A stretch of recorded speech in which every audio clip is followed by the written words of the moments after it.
Hey, welcome to episode 8 of Hello Church Season 4. I'm David Krausen. I'm Mike Hernandez. That is Mike. I am David. We're excited to have you. That's right. Episode 8, we're talking about next generation That's right. ministry, and I guess we should define that first. Sure. Next generation ministry Yeah. is... I would say that it's probably the 25, 26-year-old all the way down to 0. I also like to call them the now generation. I know they're called the next generation because they're coming up, but they're also now, meaning they need to be on your priority. They need to be in our hearts. They need to be in our focus now, right? Because they're serving. They're in our churches. They're there. So yeah, call them the now and the next generation. Yeah, I love that. So I grew up in a church at around the youth group age that had the vision or the foresight? Sure, Is that a word? Yeah, Foresight's foresight. a word. Yeah. Of student ministry, Okay. valued it. We had 15 to 20 students. We had a youth pastor at one point Gotcha. who was just going through the motions. I guess okay. he didn't have a heart for it, a Gotcha. passion. We had 15 to 20 kids, consistent church kids. Okay. Nothing outside, no visitors, no growth. At some point that shifted and our pastor hired this guy, Gotcha. this magic bullet guy who had this desire and this heart Sure. and this passion, this fire for Yeah. student ministry. Wow. I mean, would weep over it, like burden for it, right? Right. Hired him and his wife to come in, his family. And we went from the 15 to 20 within the first few months. At the end of the first year, we were averaging 100, 150 a night. Wow. Or we did it on Mondays. And then when we did big events, we'd have, 300, 400 kids showing Wow. up. And we were not in a big city. Gotcha. We didn't have a bunch of kids to pull from, like Sure. this huge population. Right. We were Big in a campuses, town that yeah. didn't even have a post office. They had Gotcha. a flashing yellow light. Wow. Okay, like 700, 800 people. Sure. Had a high school, though, and a middle school, junior high. People came from around surrounding Gotcha. cities to this. But the point is, we hired a guy who had a passion and a heart. We resourced it. It was part of the church. Yeah. Our students served in adult stuff. Our adults served in our youth ministry. That's Our good. youth ministry grew so fast and so big, we had like security and like, these are just people who attended our church. They're not actually security. Right. But they're Yeah. there. They're Sure. chaperones, really, Yeah. and they're leaders, and they're small group leaders, and Yeah. they're helping in the cafe and That's making good. sure people don't throw pool balls at each other's heads and that kind of stuff. Important. Just ministry was happening, and it was relevant and fun and something new every week, and illustrated messages, and it was age appropriate, and it was really Wow. fun to come to. Sure. Now, how do we get there? Sure. How do we go from maybe 15 to 20 students or 0 students? Sure. Or you've got one family in your church and they have a teenager and they bring them on, drag them to church on Sunday morning. Right. And how do we go from that to having this thriving student ministry? It's good. I think I think a lot of churches are asking that question, especially in our Yeah. dynamics, 200 and under. Like they're trying to figure out, they see it modeled in maybe the larger churches Yeah. around them. Then that's even what's attracting families to those churches Yeah. and not to ours. Sure. Is the lack of, right? So let's start off by saying, we all know that God grows everything. Like it's all God's grace and how Absolutely. God does it. Right. But I think what took place, and I don't know your pastor back then, but I would say the thing that shifted in his heart that I've seen is when student ministry or next gen ministry becomes a higher value than it was Mhm. previously. Sure. That's when you start to see a shift in So how your- people your are coming. Focus. That's right. Yeah. When next gen becomes what I say gets a seat at the table at the highest level of stuff, Okay. calendar, budget, events, facility, when they are able to have a place that's theirs and there's value poured to them, we start to see the waterworks come and people, Yeah. because teenagers talk, kids tell their friends, Mom, I had a Oh, good a time student at ministry church. can Exactly. grow to hundreds of kids. Parents in tell no other time. kids, man, that student Yeah. ministry was great and my kid loved it. They weren't kicking and screaming when they came out of church. They actually enjoyed it. So Yeah. all of that can begin to shift a church's culture when they value the next generation. prioritize It's it, when yeah. it's not valued that I see the other side of the coin where they put somebody in there who doesn't care about student ministry, doesn't value, just kind of like, hey, I need you to get these annoying teenagers out of my, You deal with them while we Exactly. do our thing over here. And so I think what shifted was maybe your pastor was like, I need to find someone who actually cares about Yeah. that generation. Yeah. And when the leads care about it, when the lead pastor is like, I care about it, and the board cares about it, whoever's the governing system Sure. begins to value it, that's when we start to see the shift. And Yeah. God will begin to, if he can entrust us with little, he'll entrust us with much. Yep. So, but if Grow we're that. not even valuing the 1 or 2 teenagers that we have, or the 1 or 2 kids that we have, of course, we're not going to get more. So I think that's where it I've been a starts. terrible steward. Exactly. I think that's where it starts. Yeah. So if you don't have anybody and you're ready to go, you've got a framework we've kind of put together. It's That's right. just some steps that if you're taking notes, take some notes. I think you can walk through some of the stuff. If you have a student ministry, I think the stuff we chat about will inspire you maybe to look at some things a little differently, maybe take a different approach, maybe shift the way you're doing it. And it's kind of like one of those things where if you don't go back and evaluate things and you don't know what knobs to turn and which dials to push to see growth happen and make change, maybe it's some small tweaks you can make to make your youth ministry just flourish. Sure. And so let's start. Let's start with the I don't have anybody. Sure. I want it. Where do we go? Let me, I'll take one step back and go, look, if you're watching this as the lead pastor and there isn't anybody on the radar, there's not a parent, there's not a youth pastor, not a volunteer, but you've got a teenager or two and you're like, first of all, we want to tell you, it's not your full responsibility to make sure that teenager or that next generation is fully discipled by you. Sure. Like you have a thing called parents in your church. And God put that in place. Exactly. That is biblical. Like you've said many times, like it's biblical that we, as parents, I have kids. I have 2 teenagers in my house now. Okay. Oh, pray for me. Wow. I have 2 teenagers in I'm my not house there now. yet. But anyways, like it is our job as the parents. And so I would encourage any lead pastor, any staff setup that's trying to be a church plant, whatever. You don't have this on your purview yet. It's not there for a student ministry to develop. I would encourage you then equip your parents. Yeah. Be in that lane first. Like equip the heck out of your parents. That's right. Yeah. Create small groups around that. Just get in your sermon prep, thinking through how you're going to equip parents, allowing that environment to begin to foster and to play out. That way you start the conversation and the ball rolling of a future student ministry. Sure. But I would say if you don't have anybody on the radar right now and you're going, but I have these people in my church. Don't ignore that. Exactly. Yeah. Don't ignore it. Pour some resources in them and invite them to, as a parent, equip the parents. That's what we came to say. And then I want to say this, as we start this conversation in student ministry, they have to be valued. They have to be at the highest level of all aspects of the church. The students. That's right. The students in the mindset.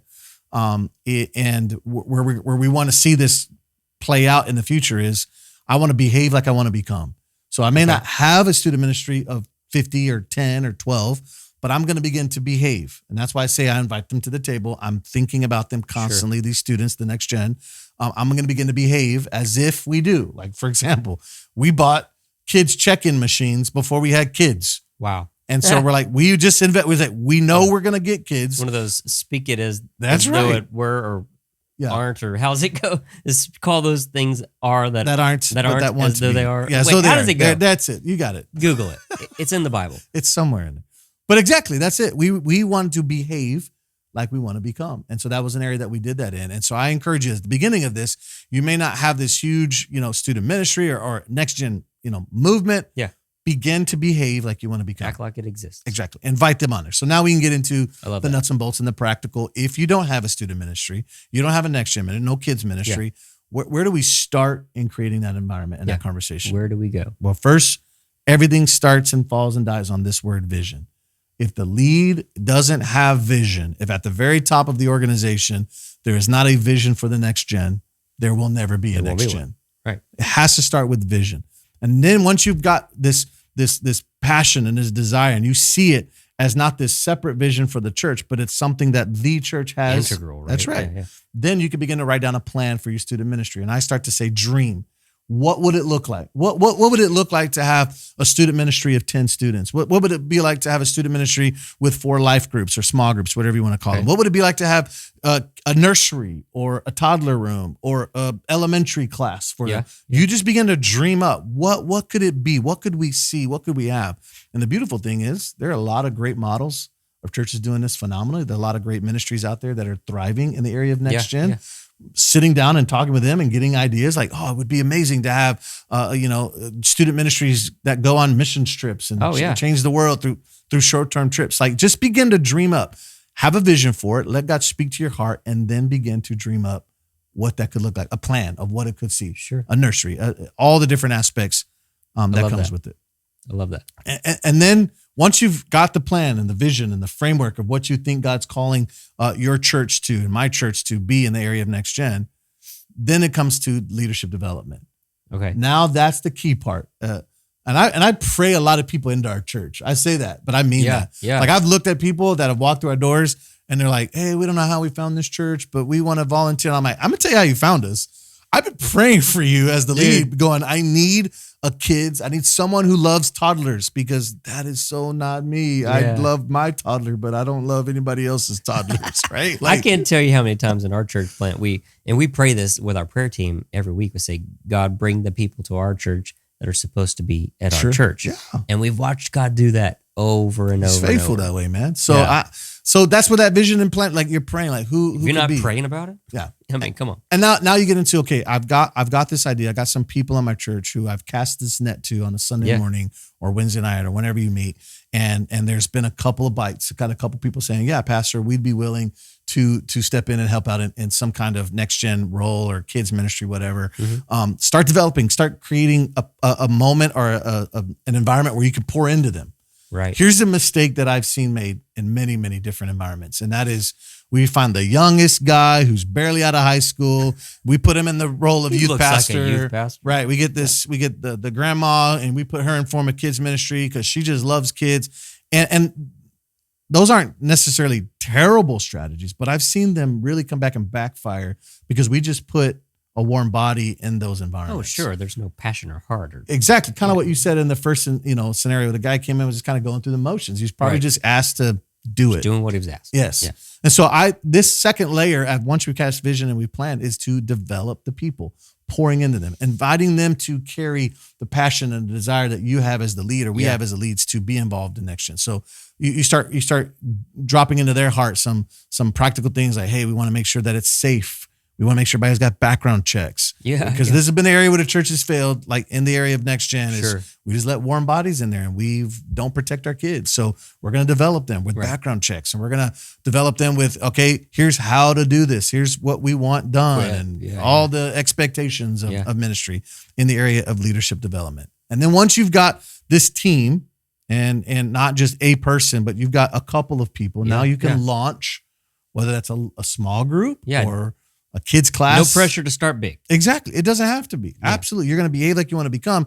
You're going to be in this environment that we're going to grow, but it could be two people. It could be one person. Sure. That's enough. Sure. That's enough to start a life group. You and two other people. That's enough. So now you can start programming. That's step 3. Start programming. You start programming and creating events that are going to be geared towards specific age groups. Yeah. What does this ministry look like? Right. What are we going to do? Yeah. So do you guys, at your church, you guys have, environments that are specific for different age groups? Oh, yeah. Yeah. When we planted our church, we knew we wanted to have church with families. Sure. Kids. Right. Specifically. And students at some point. But the initial vision was families, young families. So we're in a 3,000 square foot building, not a lot of space. Gotcha. We had metal studs and the landlord allowed us to do a lot of stuff, reconstruct the whole interior, which we did. Nice. And when we did that, we made very specifically a nursery age group room, a preschool room, and an elementary room. Now, those rooms were not full when we started. Right. We just had them all in one room, and we had maybe 2 kids, 3 kids, and they just did ministry together. But we had the vision, we laid it out, and we know at some point we see age-appropriate ministry for all of our children. It's good. Because preschoolers don't learn at the same level, not Bible and for an hour and a half together on a Sunday morning in like the an same room. elementary. It's not going to work. Exactly. Okay. So we knew we wanted preschool specific. They're going to do crafts and things like that and Bible lessons. So what we've done now is they actually all gather, the elementary and preschool, in our elementary room for worship. They do worship together. They sing. They worship God. Yeah. They do their big idea of the day. Right. And then they break out into their age-appropriate room now that we've created that. Sure. So now the preschool goes to their room and they learn about go deeper into their Bible story, do their craft, do their thing. Elementary stays where they're at, and we have nursery. And we watch those rooms fluctuate now throughout the years. Right. And, one drops kind of low, but then one builds, and then we have a new family come in, which replenishes the nursery. And and then the nursery goes in, and it just keeps ebbing and flowing. And but what happened when a family came in and they saw there is space intentional for my... You care. I care. That's right. Yeah. This church cares about you care about my preschooler enough that you created a room for them to learn about Jesus in. So good. A preschooler. Yeah. Yes, we have an entire space for you. I have big TV on the wall where they do their lesson and watch their story. So and that goes back yeah. to, you gave that generation a seat at the table when it came to budget, because you had to spend money on all Sure. that stuff. You had a facility wise, you gave up some adult space or some, Oh, yeah. to give away to the kids, and calendar wise, they're a part of the calendar now. That's what I mean. You as a church said, these guys are valuable enough that we're going to create space for They've them. got budget, they've got space. There it is. Yep. That's what the programming and the event side is. If your expectation as the lead is to, well, they'll just have to come to all my stuff that I'm doing for the 40 and older club, like they're not going to show They just up. have to sit in the back and be quiet. Exactly. That's not valuing them, and they totally read through that and go, Absolutely. we're just here And to be in parents the do back. too. Exactly. So We had this church event, and no one thought about what what. Yeah, do I do with my kids during this? They can't Sure. sit through this. sure. Yeah. I told this earlier. I said when we were planning this event that my daughter is invited to be a part of our creative team. She's 12 years old. So Oh, wow. even in Yeah, the planning of my sermons and my services, she's in the room and she's giving insight to what we're talking about in the adult conversation of the Sure. Well, church. She she's goes, got what does a 12-year-old know Yeah. about being married? Well, she doesn't, but I want her input and I want her face in the room when I'm planning those services to go, well, one day she might be married. Yeah. And I hope that she's married. And I hope she's learning now versus, trying to Hey, learn. I've got when a she's friend older. whose parents just got a divorce. Exactly. How do I help my friend? That's a Exactly. perspective that So you didn't even it think just about. gives them the layer. So your programming and your eventing side, you're thinking through and you're saying, I'm being intentional with the space, the budget, and the time of our church and energy towards that. And then the next step is fourth in the line of things. But it's a critical step that I see a lot of. Don't forget. I made this mistake as a youth pastor because most of my ministry, I've been a youth pastor. I've only been a lead pastor for the last 5 years. Most of my ministry has been in student ministry. Okay. But I made this mistake early on, and that is I stopped talking to my pastor. So he gave me the reins, and early on in our ministry, we like very very beginning of our ministry, we didn't do a lot of talking. It was just kind of like set it and forget it. You've got your thing over here. Yes, I've go got do my your thing thing. over here. And I find myself, literally, we had our own vision statement. We had our own everything. And so we're chasing down doing our own vision statement. And then I found myself going, wait, the church is going over here and we're kind of going this direction. And it made me uncomfortable. Just personally, so I think it was God was involved with it, but it made me uncomfortable. So I met with my pastor and I'm like, Pastor, I feel like I'm out here and you're over here. What do we do? And so we created a weekly conversation that took place, and that synced me up. We got rid of our student ministry vision, and our vision became the vision of the house. Whatever the church vision was, we just said, whatever they're doing to students, whatever they're doing with students, whatever they're doing in a context of students. Yeah. And so I encourage pastors. Sounds like a no-brainer, but it does, but it's not thought about. But it wasn't natural. It naturally was just to do your own thing. Yeah. And so I encourage you, if you're launching a student ministry for the first time, don't just find the warm body. Don't just get the people in the room and go deal with this and then forget about them. Yeah. Like you got to include, especially kids ministry. Kids ministry is probably the one most visible ministries because they're in there behind the scenes. They're not in church service. Yeah, you're blah, just blah, blah. hoping the leader of your children's ministry doesn't come out and say, "I'm tired. I've been doing this too long, and I've been forgotten about and unseen and left in the back to be with the kids, and I'm done." Yeah. And they walk away because that happens. It does. And we're going to have a whole episode talking about church health and why that happens more frequently than it should. But with our context of next gen, I think having the conversation constantly with your lead pastor, with your executive, whoever's over the ministries, like there needs to be a conversation that's happening. I call it the communication and engagement piece. Yeah. Where your youth pastor doesn't go off. Together That's right. forward as a church. That's right. In unity. Like Yes. we have we're going to the same goal here, the same target, the same vision. That's right. And you might do it a little differently, but we're still going in the same direction. Yes. And that's where you check say in. it a little differently. Yeah. but And we're that's going where in the you're same checking direction. in with your youth pastor. That's where you're checking in with the kids ministry is you're saying, hey, how are you guys helping us accomplish our mission together? And how can we help you? Exactly. How That's can we a resource two-way you? road. It is totally. And I love that. And so that's kind of after you've established the programming and what you're going to do, you're going to establish a communication piece. Okay. And then this next one is kind of odd to think about, but I call it collaboration. And you go, well, isn't that communication? It's a little different. This is where you get really intentional with trying to bridge the gaps. So I've been a youth pastor for many, many years. And one of the things that we discovered was, hey, we built this phenomenal youth experience, but it's so different than the adult experience that when students graduate high school, and they go from this youthy environment. Sure. They go to the adult, and it's like, I'm in a fish out of water, man. Yeah. This is so different. Foreign and so, land. exactly. I don't know the language. They speak differently. What's a Smells small different group? in We here. didn't do small. Yeah, exactly. It smells a little bit. Yeah. So we had to intentionally begin to build what I call bridges to the adult service and adults to the students. Okay. And Ways what, to do that. yeah, and what What we does that did look was we allowed student ministry students to serve in adult stuff. We allowed adults to obviously to serve in student ministry. And so we started doing this intentional partnering that's going on. And so I carried that into my church as I'm leading. Sure. We let anybody who's 5th grade and up serve in all areas of our church. In big church. That's right. In big church, they can serve on cameras. They can serve in the worship team. We've seen 12 and 11-year-olds lead us in worship. Wow, In that's production, Why in not? junior leaders in kids ministry. And so what that's doing is that's creating this intentional, I know you're an adult. You're not, it's not weird when I get into adult service. And so we've kind of broken down the barriers that can sometimes take place in the two siloed ministries. That's awesome. Yeah, I've seen some churches have like the youth section for Sunday morning type stuff. Yeah. You know, like all Sure. the youth sit together and hang out together. And I think that's fine. You've created a space for them. Sure. And you've said, man, we want you guys on the front row because your energy is like Right. sparking something for the folks in the back. And Right. this is great. And you're on leadership teams and we're in your services and we're Sure. watching y'all worship in your space and we're inspired by that. Right. And man, it's contagious, I think, for Sure is. both. It sure I was is. always invited.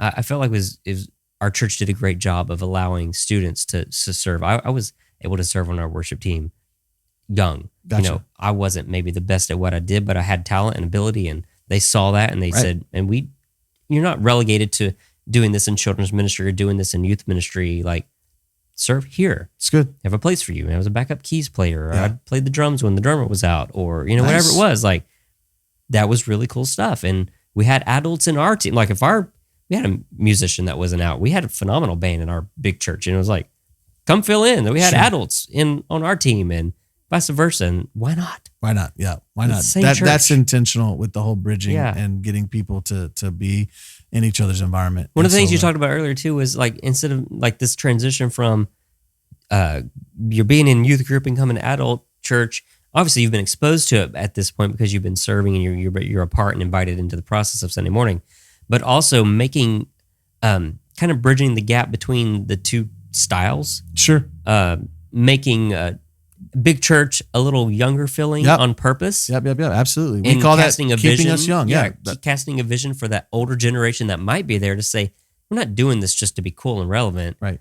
We're doing this because we're a now church, Yes. and that's young and that's old, and this is where we're going together as a Good. church. And Yeah, I think Yeah. part of the vision side of this whole conversation is why are we doing young adult in youth ministry and kids ministry sure, is because if we don't focus on the next generation and we only focus on the generation what you that's got. older, right?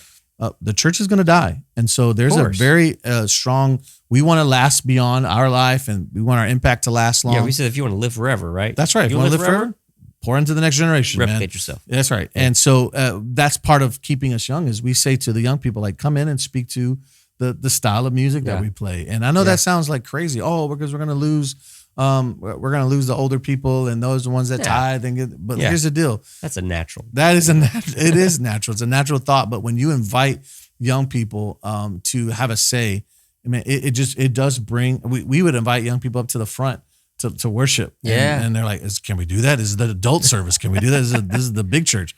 Yeah. And it did, man. It brought so much energy into those behind them that had lost this fervor. Of and course, seen- you're like, oh, that's what it Yeah. looks like to be hungry Yes, for God again. yes. And- It's a cool Yeah. thing to happen. So I call it collaborating, like trying to constantly build bridges in ways that you can connect. And we talked about this before in this concept that oftentimes in church ministry, when you start student ministry or kids ministry, they kind of go away and never come back. Sure. And so what I mean by that is your kids ministry meets during the adult service. So they're happening simultaneously, but the kids never see their parents worship. The Yeah.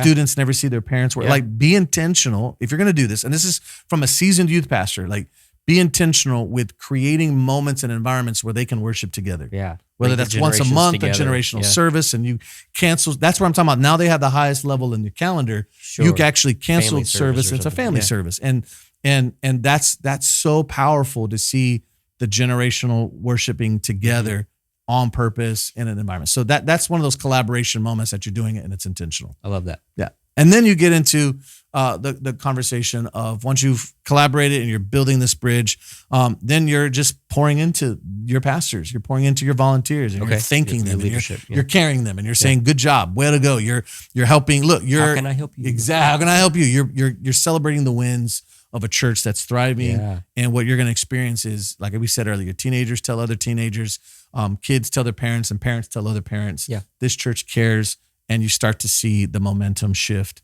in your church. Now, if you're in an environment where the context is specifically like a retirement community, a thought that I had would be to maybe find a church that has young families and partner with them and saying, hey, we have the time and we have the people. You don't have the people or the time. We'll come mentor you and we'll pour into and break down some of these church walls that tend to exist. Yeah. It's a really unique way to kind of bring some unity to the body of Christ, big picture body. And allow your community to see you working together as a church. See two churches. Yeah. This church tends to be an older congregation. They can become mentors for some of our, I know this in public school, they do a lot of like grandparents day and kids don't have grandparents because they're whatever, broken homes. Sure. Like these grandparents can adopt these kids and go to grandparents day. That's kind of a cool thing That's fun. We've done in the past. So just encourage you, no matter what context your church is, your church can still be invested in the next generation, whether it's in your four walls in your church environment, or maybe down the road, or being a mentor to a public high school, or being a mentor to a community church down the road. Yeah. Love it. Is that what you got for your that's framework? That's it, bro. That's it. That's it. Adopt it. Use it. Put it into Hopefully practice. it inspired something for you. If you've got a student ministry, maybe you need to tweak some things. Maybe you're not pouring into your leaders like you need to be. Maybe you've siloed them and you're like, you guys do your thing, we do our thing, we don't cross paths, don't get in each other's ways. Let's fix that. We are the church. We are a unity, a unified body. We walk forward together as a church. You may be doing it differently, but you're going in the same direction. So lots of practical stuff in there. Really good. We'll put some of the stuff in the show notes so you can look at it again. Rewind this thing, take some notes if you didn't the first time. Share it with someone. You got a youth pastor friend or a church that wants to develop a student ministry, send them this episode. If you haven't subscribe to this podcast. We'd love it for you to rate us. It really means a lot to us. It helps boost us whenever people are searching for things like this. If it's been beneficial to you, if you'll rate us 5 stars, please. Then other people will be able to find us who are looking for the same type of content. If you're on YouTube, subscribe there. Comment. We'd love for you to comment. We love when people comment. We can engage in the conversation. You've got some advice. You've got some tips, some things that you've tried, or maybe you've got some questions. We will answer them. We will comment and get back with you on that. That's it for this episode. Episode 8, Hello Church Season 4. We will see you next time. We're going to be talking about healthy church family. That's right. Talking about what that looks like, how to navigate conflict within the body, and how to create a healthy church family. Lots of fun stuff coming up on episode 9. We'll see you then. Thanks for joining us. Adios.